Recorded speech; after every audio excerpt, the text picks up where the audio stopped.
नमस्कार दोस्तों, आप सभी का एक बार फिर से स्वागत है आप सभी के अपने YouTube चैनल टीयर गुरुजी पर। दोस्तों, आज के इस वीडियो में हम आपके लिए हमेशा की तरह जीके से रिलेटेड 25 मोस्ट इंपॉर्टेंट क्वेश्चंस लेकर आए हैं, जो कि आपके एग्जाम में बहुत ही ज़्यादा इंपॉर्टेंट होने वाले हैं। तो सभी से रिक्वेस्ट है कि वीडियो को पूरा देखिए, क्योंकि हर एक क्वेश्चंस आपके लिए बहुत ही ज़्यादा इंपॉर्टेंट है।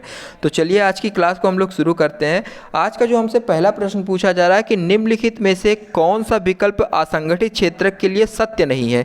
यहाँ पर आपके पहले ऑप्शन में क्या कह रहा है कि अतिरिक्त समय के लिए काम करने का कोई प्रावधान नहीं होता है। ये बिल्कुल आपका सही है कि गलत है, आप लोग बताने की कोशिश करें। दूसरा ऑप्शन आपका है संवेदन छुट्टी का प्रावधान होता है, और तीसरा है असुरक्षित रोजगार, और चौथा है अधिकांशता सरकारी नियंत्रण से बाहर होती है। तो इसमें जो आपका सही ऑप्शन है, ऑप्शन नंबर दूसरा, जितने भी लोग यहाँ पर जवाब दे रहे हैं वो लोग यहाँ पर बिल्कुल करेक्ट हैं। तो ऑप्शन नंबर 2 जो है संवेदन छुट्टी का प्रावधान होता है, ये जो है ये बिल्कुल यहाँ गलत कथन है, क्योंकि हम आपको बता दें कि असंगठित क्षेत्र है, यहाँ पर ओवर टाइम, सशुल्क छुट्टी, बीमारियों की वजह से छुट्टी, इन सब चीज़ों की कोई छुट्टी प्रावधान नहीं है। ठीक है, यहाँ पर कोई प्रावधान नहीं है इन सब छुट्टियों के लिए। तो जितने भी लोग का ऑप्शन नंबर दूसरा है वो लोग यहाँ पर बिल्कुल करेक्ट हैं। चलिए इसी के साथ हम लोग अपने अगले प्रश्न की तरफ बढ़ते हैं। अगला प्रश्न आपसे पूछा जा रहा है कि कौन सी संस्था भारत में राजकोषीय नीति तैयार करती है। बताइए इसमें आपका कौन सा ऑप्शन सही है। लाइट जला दो। इसमें आपका कौन सा ऑप्शन सही है, सभी लोग बताएं। राजकोषीय नीति एक ऐसा साधन है जिसके माध्यम से किसी देश की अर्थव्यवस्था पर निगरानी रखने और उसे प्रभावित करने के लिए सरकार अपने खर्च के पैसे को, मतलब जो सरकार के द्वारा खर्च पैसा है उसको स्तर को समायोजित करती है, उसके स्तर को, अपने द्वारा खर्च किए गए पैसे के स्तर को वो समायोजित करती है। तो आपको एक छोटा सा पॉइंट मैंने बताया, बाकी आप जान लीजिए इसमें ऑप्शन कौन सा सही है। कौन सी संस्था भारत में राजकोषीय नीति तैयार करती है, तो ये आपकी जो ऑप्शन नंबर इसमें पहला है वित्त मंत्रालय, ये बिल्कुल करेक्ट है। ठीक है, जितने भी लोग का यहाँ पर ऑप्शन नंबर पहला वाला आ रहा है वो लोग यहाँ पर बिल्कुल करेक्ट हो जाएंगे। चलिए इसी के साथ हम लोग अपने अगले प्रश्न की तरफ बढ़ते हैं। सभी लोग ध्यान से देखिए। अगला प्रश्न आपसे पूछा जा रहा है कि निम्नलिखित में से कौन सा एक भारतीय रिजर्व बैंक का कार्य नहीं है। इंपॉर्टेंट प्रश्न है, अच्छा प्रश्न है, सभी लोग बताइए इसमें कौन सा ऑप्शन सही है। तो जितने भी लोग यहाँ पर ऑप्शन नंबर चौथा जवाब दे रहे हैं ये लोग बिल्कुल करेक्ट हो जाएंगे। सभी लोग ध्यान से देखिए। ग्राहकों से जमा स्वीकार कराना, ये जो है भारतीय रिजर्व बैंक का कार्य नहीं है। सभी लोग इसको ध्यान में रखिए, इंपॉर्टेंट है। अगला प्रश्न हमसे पूछा जा रहा है कि भारत में आर्थिक उदारीकरण किस वर्ष हुआ था। 74 नंबर क्वेश्चन, जवाब देने की कोशिश कीजिए। तो मैं आपको बता दूं कि सन 1991 ईस्वी में के शुरुआत में भारत में आर्थिक उदारीकरण हुआ था। ठीक है, तो जितने भी लोग का ऑप्शन नंबर तीसरा वाला है ये लोग बिल्कुल करेक्ट हैं। जितने भी लोग के जहन में चल रहा है ऑप्शन नंबर 3, वो लोग यहाँ पर बिल्कुल करेक्ट हो जाएंगे। चलिए इसी के साथ हम लोग अपने अगले प्रश्न की तरफ बढ़ते हैं। अगला प्रश्न आपसे पूछा जा रहा है कि दूसरे राज्य के तत्काल राजनीतिक नियंत्रण के अधीन क्षेत्र को कहा जाता है। ठीक है, दूसरे राज्य के तत्काल राजनीतिक नियंत्रण के अधीन क्षेत्र को क्या कहा जाता है। तो जितने भी लोग का 75 नंबर क्वेश्चन में दूसरा ऑप्शन है कॉलोनी, ठीक है, वो लोग यहाँ पर बिल्कुल करेक्ट हैं। ठीक है, कॉलोनी जो है ये आपका बिल्कुल करेक्ट है। जितने भी लोग का कॉलोनी आंसर है वो लोग यहाँ पर बिल्कुल करेक्ट हो जाएंगे। मैं आपको बता दूं कि राजनीति और इतिहास में एक उपनिवेश को हम कॉलोनी भी कहते हैं। तो एक उपनिवेश किसी राज्य के तत्कालीन राजनीतिक नियंत्रण के तहत एक क्षेत्र माना जाता है, तो जिसे हम क्या नाम देते हैं, कॉलोनी। तो उम्मीद करता हूं कि आप लोगों को समझ में आया होगा। तो चलिए इसी के साथ हम लोग अपने अगले प्रश्न की तरफ बढ़ते हैं। अगला प्रश्न आपसे पूछा जा रहा है कि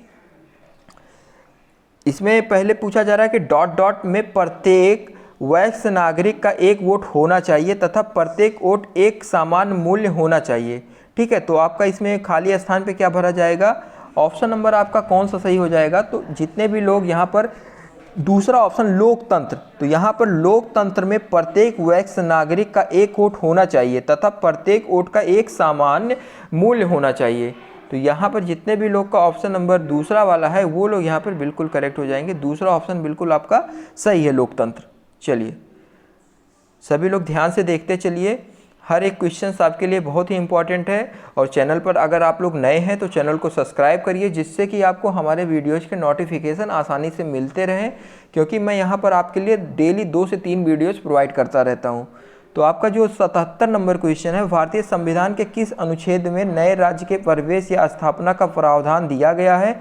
तो यहाँ पर मैं आपको बता दूँ, जो अनुच्छेद 2 है ये बिल्कुल आपका करेक्ट है। अनुच्छेद 2 में भारतीय संविधान के नए राज्य के प्रवेश या स्थापना का प्रावधान दिया गया है। ठीक है, आंखें बिल्कुल करेक्ट हो जाएगा। यहाँ पर सभी लोग बिल्कुल कंसंट्रेट होकर हर एक क्वेश्चंस देखिए, क्योंकि आपके लिए इम्पॉर्टेंट है ये, और एग्ज़ाम में भी बहुत दिन नहीं बचा है अब होने में। तो जितने भी लोग इस वीडियो को देख रहे हैं अच्छे से कंसंट्रेट होकर देखें, जिससे कि आप लोगों को अच्छे से समझ में आए। चलिए अगले प्रश्न की तरफ हम लोग बढ़ते हैं। अगला प्रश्न आपसे पूछा जा रहा है कि निम्नलिखित में से कौन सा भारतीय संविधान के अंतर्गत एक मौलिक कर्तव्य है? सभी लोग बताने की कोशिश करिए, इसमें आपका कौन सा ऑप्शन सही हो जाएगा। यहाँ पर आप ध्यान दीजिए, आपसे पूछा जा रहा है कि कौन सा भारतीय संविधान के अंतर्गत मौलिक कर्तव्य है। देखिए दोस्तों, आप लोग क्वेश्चन को जब ध्यान से पढ़ेंगे तभी आपको वो क्वेश्चंस याद रहेंगे। नहीं तो आप क्वेश्चन को अगर जल्दीबाजी में पढ़ेंगे तो आप क्वेश्चन भूल भी सकते हैं, ऑप्शन का तब कोई मतलब ही नहीं रह जाएगा। आपको क्वेश्चन अच्छे से ध्यान में रखकर पढ़ना है, तभी आप उसका आंसर याद रख पाएंगे। तो 78 नंबर क्वेश्चन में जितने भी लोग का ऑप्शन नंबर चौथा है वो लोग यहाँ पर बिल्कुल करेक्ट हो जाएंगे। चौथा ऑप्शन क्या है? देश की रक्षा करें तथा आह्वान किए जाने पर राष्ट्र की सेवा। तो यहाँ पर जितने भी लोग का ऑप्शन नंबर 4 आ रहा है ये लोग यहाँ पर बिल्कुल करेक्ट हैं। ठीक है, इसी के साथ चलिए हम लोग अपने अगले प्रश्न की तरफ बढ़ते हैं। अगला प्रश्न आपसे पूछा जा रहा है कि 16 जाने माने महाजनपदों में से सबसे महत्वपूर्ण महाजनपद कौन सा है? सभी लोग बताएं, आपका बहुत ही इंपॉर्टेंट क्वेश्चन है। तो जितने भी लोग नहीं जानते मैं बता दूं कि ये जो आपके 16 जाने माने महाजनपद हैं, इनमें सबसे महत्वपूर्ण जनपद जो है वो आपका पहला वाला मगध। ठीक है, मगध बिल्कुल सही है। जितने भी लोग नहीं जानते वो लोग जान ले, मगध जो है ये बहुत महत्वपूर्ण महाजनपद माना जाता है। चलिए अगला क्वेश्चन आपसे पूछा जा रहा है कि भारत के किस ऐतिहासिक पाठ में चांदी के सिक्कों को रुपया रूप बताया गया है? ठीक है, यहाँ पर आपसे पूछा जा रहा है कि भारत के किस ऐतिहासिक काल में चांदी के सिक्कों को रुपया रूप बताया गया है? सपना इसमें आपका कौन सा सही हो जाएगा? सभी लोग बताने की कोशिश करें। 80 नंबर क्वेश्चन में जितने भी लोग का ऑप्शन नंबर तीसरा वाला अर्थशास्त्र आ रहा है वो लोग यहाँ पर बिल्कुल करेक्ट हो जाएंगे। अर्थशास्त्र में चांदी के सिक्के को रुपया रूप बताया गया है, इंपॉर्टेंट है, सभी लोग अच्छे से देख लें इसको। चलिए हम लोग अपने अगले प्रश्न की तरफ बढ़ते हैं। अगला प्रश्न आपसे पूछा जा रहा है कि निम्नलिखित में से किसने भारत में नमक कानून को तोड़ने के लिए यात्रा का नेतृत्व किया था? सभी लोग बताने की कोशिश करिए, आपका इसमें कौन सा ऑप्शन सही हो जाएगा? आपका ताई पहला या दूसरा या तीसरा या चौथा? तो यहाँ पर 81 नंबर क्वेश्चन में जो महात्मा गांधी जी हैं बिल्कुल आपके करेक्ट आंसर हैं। ठीक है, जितने भी लोग का ऑप्शन नंबर 4 आ रहा है, महात्मा गांधी ने भारत में नमक कानून तोड़ने का यात्रा का नेतृत्व किया था, बिल्कुल करेक्ट है। सभी लोग को इसका आंसर पता भी होगा। चलिए अगले क्वेश्चन में आपसे पूछा जा रहा है कि सन 1934 के बाद मुस्लिम लीग का मुख्य प्रवक्ता कौन बन गया? ठीक है, मुस्लिम लीग का मुख्य प्रवक्ता कौन बन गया? सभी लोग बताइए इसमें कौन सा ऑप्शन सही है। तो जितने भी लोग का ऑप्शन नंबर यहाँ पर चौथा वाला है वो लोग यहाँ पर बिल्कुल करेक्ट हो जाएंगे, मोहम्मद अली जिन्ना। ठीक है, जितने भी लोग का ऑप्शन नंबर 4 है, मोहम्मद अली जिन्ना जो है 1934 के बाद मुस्लिम लीग के मुख्य प्रवक्ता भी बन गए थे। चलिए आप लोग अच्छे से देखते चलिए। अगला क्वेश्चन आपसे पूछा जा रहा है, मोनू कौन सा वर्ण 4 जाने माने वर्णों में से चौथे स्थान पर था? सभी लोग बताइए इसमें आपका कौन सा ऑप्शन सही हो जाएगा। शूद्र हिंदू के ग्रंथों में उल्लेखित चौथे वर्ण या 4 सामाजिक श्रेणी में एक माना जाता है। ठीक है, तो सभी को बताना है वो एक क्या है। तो 83 नंबर क्वेश्चन में आपका पूछा जा रहा है कि कौन सा वर्ण 4 जाने माने वर्णों में से चौथे स्थान पर था? बताएं। चौथे स्थान पर बहुत ही सिंपल है, देखिए पहले स्थान पर आपका क्या आता है? पहले स्थान पर ब्राह्मण आता है, दूसरे स्थान पर आपका आता है कोरी क्षत्रिय, तीसरे स्थान पर वैश्य आता है जिसे हम लोग आज ओबीसी की कैटेगरी में रखते हैं, और शूद्र जिसे हम लोग एससी की कैटेगरी में रखते हैं, तो चौथे स्थान पर आपका एससी आता है। बहुत ही सिंपल है, सभी को पता होगा। तो जितने भी लोग का यहाँ पर ऑप्शन नंबर पहला वाला आ रहा है शूद्र, वो लोग यहाँ बिल्कुल करेक्ट हो जाएंगे। और ये वैश्य जो है आपका, ये तीसरे स्थान पर है। पहले स्थान पर जो है ब्राह्मण, दूसरे पर क्षत्रिय, इन्हें हम जनरल की कैटेगरी में वर्तमान समय में रखे हैं। चलिए बढ़ते अपने अगले प्रश्न की तरफ। सत्य शोधन समाज के संस्थापक कौन थे? बताएं सभी लोग, सत्य शोधन समाज के संस्थापक कौन थे? आपका जो इसमें सही ऑप्शन है ऑप्शन नंबर 3, ज्योतिराव फूले ने अपने अनुयायियों के साथ, ठीक है, क्या किया? सितंबर 1873 में सत्य शोधन समाज, जिसका पूरा अर्थ होता है सच्चाई के साधनों का समाज, इसका गठन किया। तो यहाँ पर जितने भी लोग ऑप्शन नंबर तीसरा वाला जवाब दे रहे हैं वो लोग यहाँ पर बिल्कुल करेक्ट हो जाएंगे। सभी लोग अच्छे से देख लीजिए। चलिए बढ़ते हैं अपने अगले प्रश्न की तरफ। अगला प्रश्न आपसे पूछा जा रहा है कि अंडमान निकोबार तथा लक्षद्वीप सहित भारत की तटीय रेखा की कुल लंबाई कितने किलोमीटर में है? लगभग में है, एग्जैक्टली तो नहीं कोई नाप सकता। तो बताना है आपको कि अंडमान निकोबार तथा लक्षद्वीप सहित भारत के तटीय रेखा की कुल लंबाई कितने किलोमीटर के आसपास है।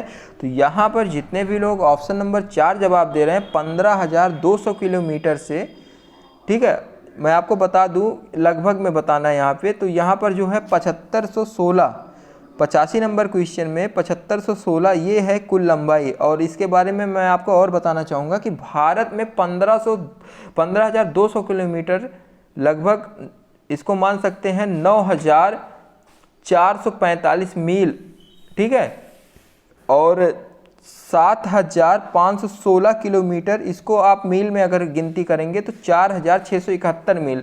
आप लोग कॉपी और पेन साथ में रखिए, जिससे इम्पॉर्टेंट पॉइंट जो है वो लोग आप अच्छे से ध्यान में रखकर उसे नोट भी कर सकें। तो मैंने आपको बताया कि भारत में 15,200 किलोमीटर, जिसे हम मील में अगर तुलना करें तो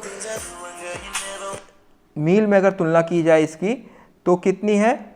9,445 मील। और 7,516 किलोमीटर इसकी तुलना की जाए मील में तो 4,671 मील तटीय क्षेत्र की भूमि सीमा है। किसकी तटीय क्षेत्र की भूमि सीमा है? जो भारत के तटीय क्षेत्र को 9 तटीय राज्यों और 4 संघीय राज्य क्षेत्रों के बीच वितरित किया गया है, ठीक है।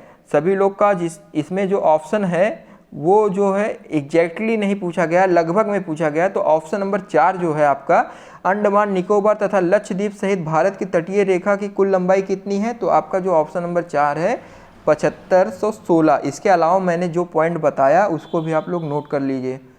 चलिए अगला क्वेश्चन आपसे पूछा जा रहा है कि किस दिशा में भारत वलित पर्वत से घिरा हुआ नहीं है?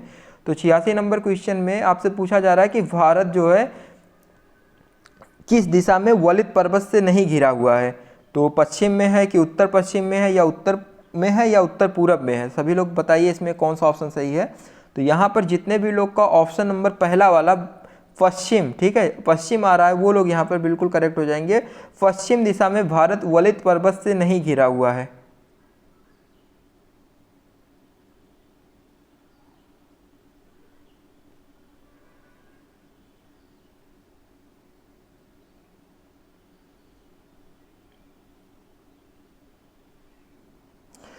अगला क्वेश्चन आपसे पूछा जा रहा है कि दिहांग घाट के बाद हिमालय दक्षिण की ओर मुड़ता है तथा भारत की पूर्वी सीमा बनती है, जिसे हम कहते हैं, क्या कहते हैं बताइए। 87 नंबर क्वेश्चन में जितने भी लोग यहाँ पर यहाँ पर ऑप्शन नंबर 4 पूर्वांचल जवाब दे रहे हैं वो लोग यहाँ पर बिल्कुल करेक्ट हो जाएंगे, ठीक है। आपको मैं बता दूं कि ब्रह्मपुत्र नदी जो है हिमालय की पूर्वी सीमा का एक प्रतीक माना जाता है, ठीक है। तो यहाँ पर जितने भी लोग पूर्वांचल जवाब दे रहे हैं वो लोग यहाँ पर बिल्कुल करेक्ट हो जाएंगे। ऑप्शन आपका चौथा बिल्कुल करेक्ट है। अगला प्रश्न आपसे पूछा जा रहा है कि भारत का संपूर्ण उत्तरी मैदान किस प्रकार की मृदा से बना है, ठीक है। आप लोग बताएं इसमें आपका कौन सा ऑप्शन सही है।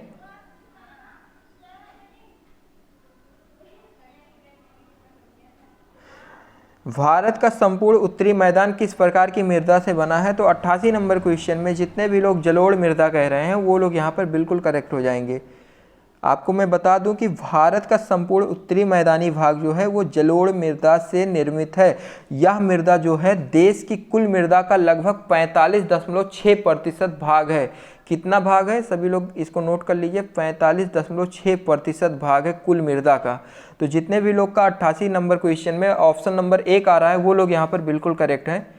तो बढ़ते हैं अपने अगले प्रश्न की तरफ। अगला प्रश्न आपसे पूछा जा रहा है कि निम्नलिखित में से कौन सा किसी भी जगह की जलवायु के 6 प्रमुख नियंत्रणों में से नहीं है।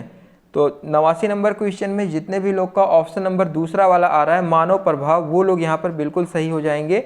मानव प्रभाव आपका बिल्कुल करेक्ट है। मानव प्रभाव जो है किसी भी जगह की जलवायु के 6 प्रमुख नियंत्रणों में से नहीं है। ठीक है, तो बिल्कुल करेक्ट है और बहुत ही इंपॉर्टेंट है, अच्छा क्वेश्चन है, सभी लोग ध्यान में रखिएगा। चलिए अगला प्रश्न आपसे पूछा जा रहा है कि भारत में कितने राष्ट्रीय जलमार्ग हैं। बहुत ही इंपॉर्टेंट प्रश्न है, यहाँ पर जलमार्ग की बात की जा रही है। तो भारत में अगर 2016 के अनुसार बात की जाए तो यहाँ पर जो है 2016 के अनुसार अगर बात की जाए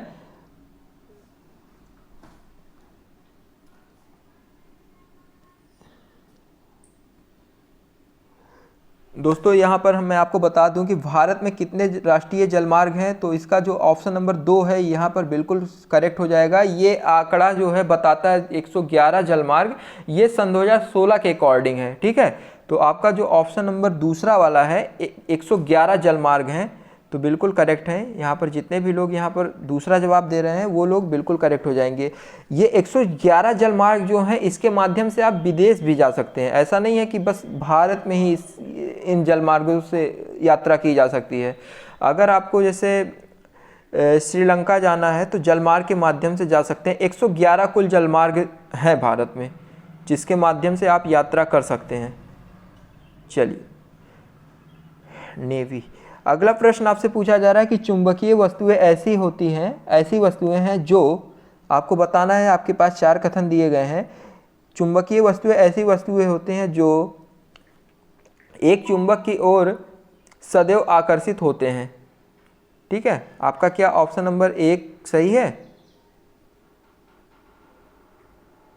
ऑप्शन नंबर 1 है चुंबक की ओर सदैव आकर्षित होते हैं। एक दूसरा वाला है, बहुत सिंपल है, सभी लोग अगर ध्यान देंगे तो समझ में आ जाएगा।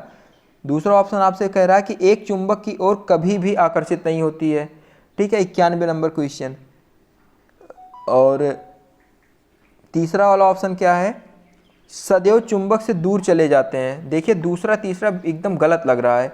चौथा वाला ऑप्शन कोई विकल्प सही नहीं है, तो ये आपका चौथा वाला भी नहीं सही है। जो आपका पहला है ये बिल्कुल परफेक्ट है। ये कह रहा है कि एक चुंबक की ओर सदैव आकर्षित होता है। ठीक है, चुंबकीय वस्तुएं जो होती हैं ऐसी वस्तुएं होती हैं जो एक चुंबक की ओर सदैव आकर्षित होता है। ये आपका पहला ऑप्शन बिल्कुल करेक्ट है। यहाँ पर जितने भी लोग जवाब दे रहे हैं वो लोग यहाँ पर बिल्कुल करेक्ट हो जाएंगे। चलिए इसी के साथ हम लोग अपने अगले प्रश्न की तरफ बढ़ते हैं। अगला प्रश्न आपसे क्या पूछा जा रहा है? एक समतल दर्पण द्वारा बनाई गई छवियां जिन्हें स्क्रीन पर प्राप्त नहीं किया जा सकता क्या कहलाती हैं? 92 नंबर क्वेश्चन, सभी लोग बताएं इसमें आपका कौन सा ऑप्शन सही हो जाएगा। 92 नंबर क्वेश्चन में जितने भी लोग का ऑप्शन नंबर दूसरा वाला आ रहा है आभासी वर्चुअल्स, वो लोग यहाँ पर बिल्कुल करेक्ट हैं। आभासी वर्चुअल्स ये बिल्कुल करेक्ट आंसर है। जितने भी लोग का ऑप्शन नंबर 2 है वो लोग यहाँ पर बिल्कुल करेक्ट हो जाएंगे। चलिए दोस्तों अपने अगले प्रश्न की तरफ बढ़ते हैं। निम्नलिखित में से कौन कैपिलेरी एक्शन सूक्ष्म नलिका प्रभाव का एक उदाहरण नहीं है?